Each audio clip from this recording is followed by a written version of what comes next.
My name is Rachel, and I'm 37 years old. I'm happily married to my wonderful husband, Paul. We live a peaceful and happy life with our two children, our son Andrew, who is 8, and our daughter Emma, who is 5. Paul and I first met in our college cafeteria. We were both having coffee and reading books when we started talking. That simple chat turned into a strong and special connection. Paul was always calm and kind. He would listen to me with so much care, and I felt safe and comfortable with him. Over time, we became close friends, and I realized I couldn't imagine my life without him. One day, under some beautiful blooming trees, Paul shyly gave me a ring and said, "I want to be with you forever." His words were so honest and sweet. I nodded yes with tears in my eyes. Since the day we got married, we've shared true happiness together. When our son Andrew was born, Paul cried with joy and softly said, "He's our treasure." Andrew is full of energy and loves being outside. We go on family picnics every weekend, and watching him run around makes me feel so happy and proud. A little while later, Emma was born. She was fragile and had a health condition from birth. At first, we were very worried, but Paul and I worked together and promised to support her through every challenge. Andrew, her big brother, loves her so much. He always says, "I will protect Emma." Seeing their love for each other brings me so much joy. There's one more person who means a lot to me, my grandmother, Kathleen. She is full of kindness and grace, and I've admired her since I was a little girl. My mother, Emily, divorced my father when I was young. When I was still very young, my mom got divorced and quickly married a man named Brian. They had a daughter together, my half-sister Betty. As my mom focused more on her new family, I started to feel left out. My mom and stepdad gave Betty lots of love and attention, but I often felt ignored. On family shopping trips, Betty would get new shoes, while I was told, "The ones you have are still good." It made me feel like I didn't matter as much. But my grandmother Kathleen always made me feel special. She gave me warm hugs and would say, "Rachel, you are my precious granddaughter." When I felt sad or lonely, I always found comfort at her house. The love I hoped to get from my mom, I often found in my grandma instead. Her home was like a safe place for my heart. Even during big life moments like my wedding and when I had my children, my mom, stepdad, and Betty didn't show much interest. It felt like they came to my wedding just because they had to, not because they wanted to celebrate with me. My mom didn't say anything about my dress or the plans I made, which left me feeling invisible on what should have been a happy day. When my son Andrew was born, my mom still seemed to care more about Betty. She brought Betty to the hospital right after I gave birth, but didn't show much excitement about meeting her new grandson. Betty asked about the baby, but she didn't seem truly interested, just curious, like it didn't really matter to her. I wanted so badly for my mom to see my child with love and pride, but her attention stayed on Betty. I felt lonely and left out, even around my own family. It was like my mom, Brian, and Betty were their own little group, and I didn't belong in it, no matter how much I loved and supported them. It took me a long time to accept this. I thought about it over and over again, trying to make sense of it, but I never really could. In time, I started to step back and look at my family from a different point of view. But through all of this, my grandmother Kathleen stayed by my side. She was truly happy for me. When I told my grandmother Kathleen that I was getting married, she cried happy tears and said, "Congratulations, you made a wonderful choice." Her words touched my heart so deeply, I almost cried too. I could feel how much she truly wanted me to be happy, and her kindness stayed with me. When I introduced Paul to her for the first time, she welcomed him with warmth. She noticed he was a little nervous, so she held his hand and gently said, "Please take good care of Rachel. I'm counting on you." Paul smiled shyly and thanked her with real feeling. In that moment, I could feel how much she loved me and how much trust she was placing in Paul. When Andrew and Emma were born, her joy was beyond anything I expected. She loved them deeply. When Andrew took his first steps, Kathleen cried happy tears and cheered, "Look, he can walk now." Whenever Emma smiled, Kathleen was amazed. She would often say, Emma is starting to look like her mama. To my kids, she wasn't just a great grandmother. She was a constant source of love and comfort. Kathleen loved Wellington, and her house was full of bright Wellington paintings and decorations, making every room feel peaceful and warm. After my grandfather passed away, she chose to live on her own, holding on to their memories. She used the money he left her to buy a small house in Wellington, a special place full of their shared memories. The cottage sat right by the beach, calm and beautiful. After I got married, I often took my family there to visit Kathleen.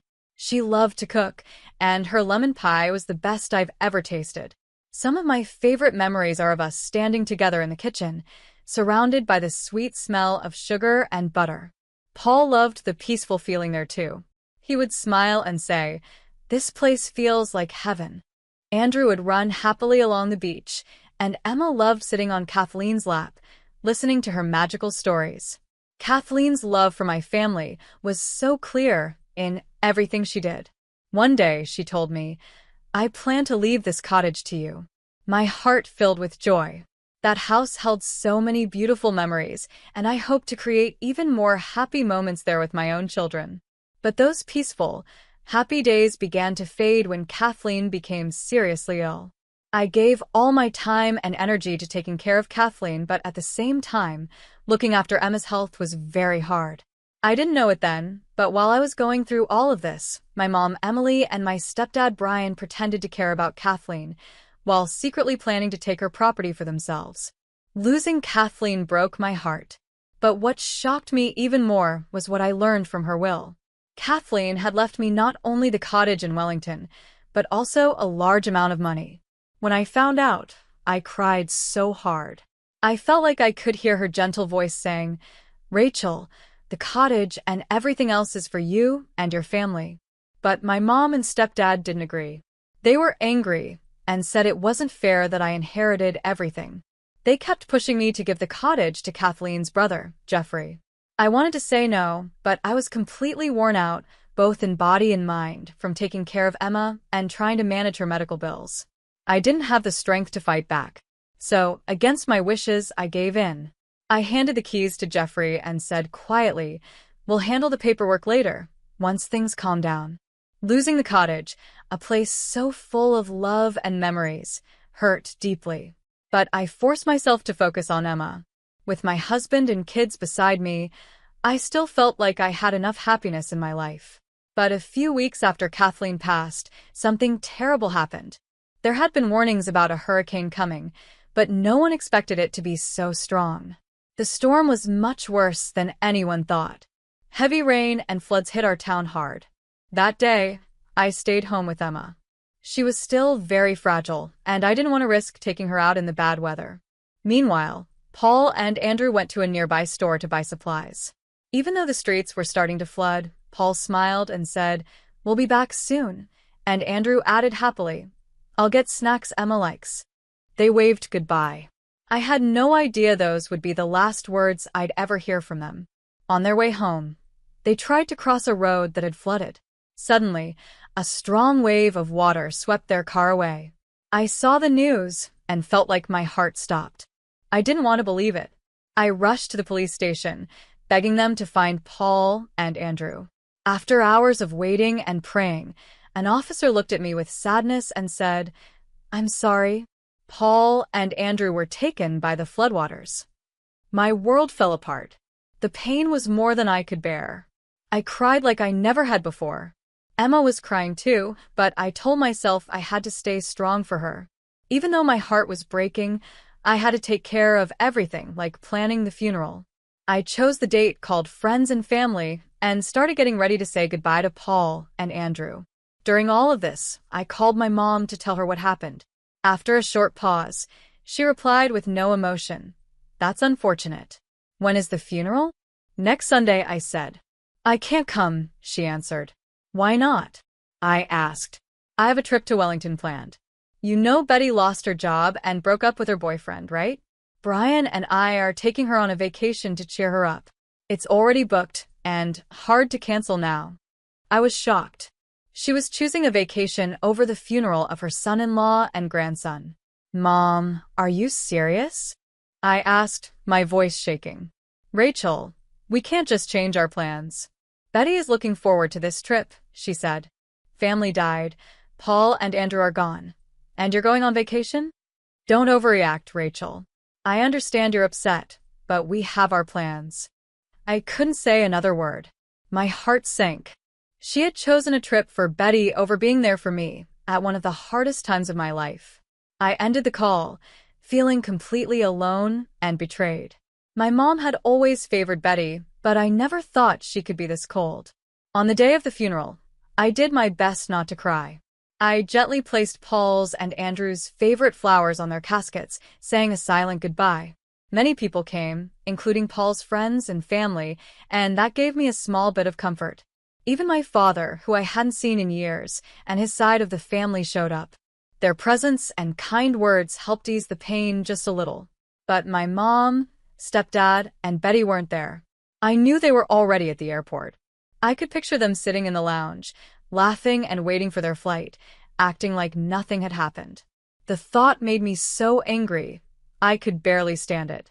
It was heartless and unforgivable. I was drowning in grief from losing Paul and Andrew, and now I also felt a deep anger building inside me. After the funeral, I decided to check the security cameras at the Wellington cottage. When I saw them there, walking around casually like everything was fine, I knew what I had to do. I was determined not to let them get away with how they treated me. I called the police and reported them for trespassing at the cottage. Soon after, they were forced to leave. When the police arrived and asked them to leave, they were completely shocked. They tried to argue, saying the cottage was supposed to belong to my grandmother's brother, Jeffrey. But the officers already knew I was the legal owner, and I hadn't given them permission to stay there. My family was surprised and confused. In the end, they had no choice but to stay in a nearby hotel. Not long after they were removed, my mother called me, furious. "What have you done, Rachel? Why would you do something like this?" she shouted. I was stunned by her anger and couldn't believe she had the nerve to be upset. Once again, she was only thinking of herself. "I don't understand why this is considered trespassing," she went on. "We're family. It shouldn't be a problem for us to visit. That cottage is supposed to be Jeffrey's anyway." Hearing her say that made my heart grow cold. All the pain and betrayal from the past came rushing back. She kept defending herself, acting like they had done nothing wrong. She never once apologized. "Mom, please calm down and listen," I said, trying to stay calm.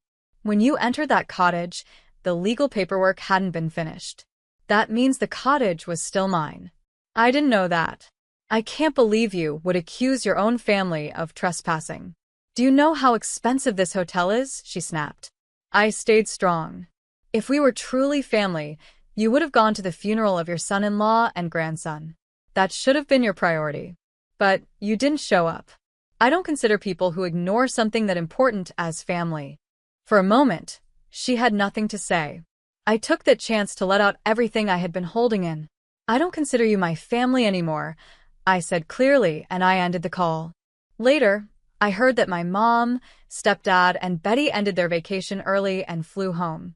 They had probably planned to stay at the cottage for a few more days, but now they had to spend money on hotel rooms instead. Honestly, it felt fair. After everything they had done, they finally had to deal with some consequences. Even after returning home, my mother kept blaming me for everything. Despite how she had ignored my pain and acted selfishly, she kept sending me angry messages saying, "You really did something awful by turning on your own family." I chose to ignore her messages. Over time, her words stopped having any effect on me. My heart had completely shut off from them. Paul had always been the main person earning money in our family. He made sure we lived a comfortable life. For years, I had sent money to my parents, especially because my mom often asked for help and my stepdad sometimes demanded it. Deep down, I never felt I had to help them.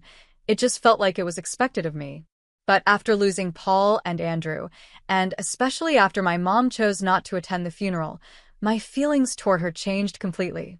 Her choice to go on a vacation instead of being there to mourn with us was something I couldn't forgive. I felt deeply betrayed, and my heart turned cold toward her. Because of that, I decided to stop sending them money. The next month, when my mom realized the money wasn't coming anymore, she called me in a panic. Every time the phone rang, I felt uneasy, but I stayed calm. "Why haven't you sent the money?" "What's going on?" she asked.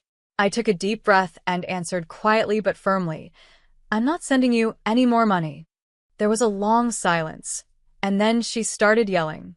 "Why would you do this? You know we depend on your support. How are we supposed to live without it?" Her voice was full of fear and anger, but I knew I was making the right choice. I felt sure of myself, even as she shouted. "I'm done helping," I said. "You didn't even come to the funeral. I don't see any reason to keep supporting people who chose a trip to Wellington over mourning my husband and son." She was furious. "You're so cold. How can you say something so cruel? You have no heart," she shouted. But I didn't feel anything anymore. Her words no longer touched me. "That's fine," I said. "I don't think there's anything more to say." Then I ended the call for the last time. I stood by my decision to cut all ties with them. After that, my mother and stepfather, who had been living off my financial support along with their pensions, had to survive on just their pensions. According to relatives, Betty still hadn't found a new job after being fired and was still living at home. Money was tight. They even had trouble paying for basic things like electricity and water. The family that once went out to eat often was now eating simple, cheap meals. My mother sighed as she picked out discounted groceries, and my stepfather struggled to find a job because of his age. The happy, busy home they once had turned quiet and heavy. But I didn't feel sorry for them. I didn't feel responsible for fixing their problems anymore. My peace of mind became my top priority. Soon, their behavior became more desperate. They started coming to my house without warning, begging for money. When I refused, they would yell and cause trouble. I was scared of their surprise visits, so I changed my locks and installed security cameras. Every time the doorbell rang, I felt nervous. I often pretended I wasn't home. I didn't feel safe in my own house. Every small sound at night made me anxious, and I began losing sleep. One day, my mother tried to sneak into my house again. I called the police right away. When they arrived, she was arrested on the spot. That incident gave her a criminal record. Both my mother and stepfather lost the trust of others. With criminal records, they couldn't get jobs or take out bank loans. Without income, their financial problems got worse. Even with all of that happening, I didn't feel any sympathy. My heart was completely closed off to them. All I could do was watch quietly as they faced the results of their choices. When people heard that my mother and stepfather had skipped my husband's and son's funeral to go on a vacation, they were shocked. Relatives talked about it, and many criticized them. They became distant from others, losing the support of both family and friends. My mother tried to apologize several times, but it didn't matter. My heart stayed cold. I had no plans to accept my mother's apologies. I chose to look ahead instead of thinking about all the pain I had been through. I promised myself that I would no longer sacrifice my own well-being just to meet my family's expectations. Most importantly, I had someone special to protect, Emma. Knowing how strong she was, I knew I had to be strong for her too. Cutting ties with my family and stopping the financial support felt like the right choice. I was ready to let go of the past. My connection to my mother, stepfather, and stepsister no longer meant anything to me. In my heart, those relationships were over. I had given too much for too long, and now it was time to choose myself. From that day forward, I decided to stand on my own. Emma and I moved into the cottage in Wellington. In a room filled with warm sunshine and a peaceful view of the sea, we began a new chapter of our lives. Little by little, Emma began to get stronger. As I cared for her, I also started to find hope again. Being free from my family and all the pain they caused made me feel light and free. Even though I had cried a lot, those tears now felt like part of healing, not pain. Sometimes, as Emma and I walked along the beach, I would think about everything we had gone through. Our hard journey made me appreciate our new life even more. As Emma smiled again and found her own strength, I saw that we were both healing. Since choosing to live bravely, Our lives became calmer and more peaceful. I could feel a new future slowly opening up for us. Letting go of my family helped me find myself again. My bond with Emma grew stronger, and I started to enjoy life once more. In those moments, I felt truly thankful for the decision I had made to leave the past behind. I looked forward to a future full of freedom and new beginnings. Feeling proud of how far I had come, I promised myself to keep moving forward, one steady step at a time.